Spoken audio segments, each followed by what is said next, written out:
A Cambridgeshire man whose family members died after receiving contaminated blood whilst being treated for haemophilia has called for fairer compensation. Around 2,000 people died after being infected with HIV and hepatitis in the 70s and 80s in what's been described as the worst treatment disaster in NHS history. Hollie Goodall reports.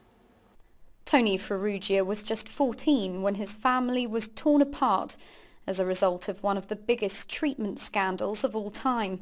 His father Barry had been receiving contaminated blood products as part of his treatment for haemophilia since 1977. By the mid-80s, he'd been told that he was infected with hepatitis and was dying from AIDS. I was placed in care. My father came to visit me on my 14th birthday, where he then disclosed to me that he was HIV positive. We were devastated, obviously, with all the newspapers that were running around about the time, 85.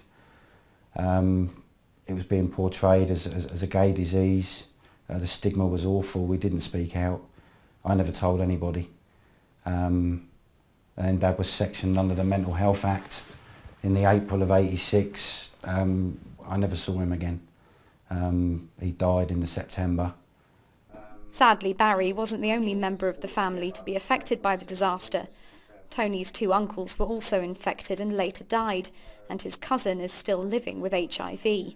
Tony received a one-off settlement of just over £2,000 after his father's death, but since then none of his family have received any government support. Earlier this year, the government announced an additional £125 million to support victims of the scandal, but campaigners say many existing recipients will lose out under plans to do away with discretionary payments. Tony was among those protesting outside Parliament last week as MPs debated the proposals. Government are basically delaying any financial help for these people. They've totally destroyed thousands of families' lives. As it is, there's currently only 263 co-infected haemophiliacs that are surviving under the new consultation.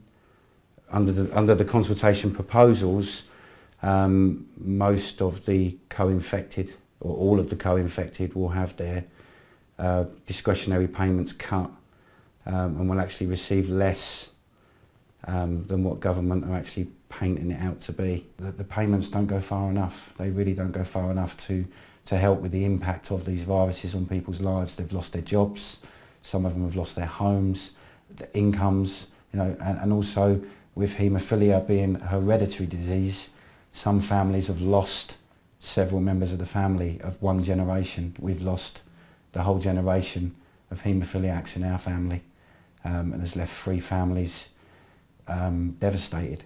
The consultation is currently underway and is expected to last several months.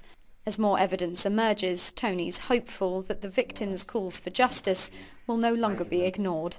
Hollie Goodall, CampaignTB News.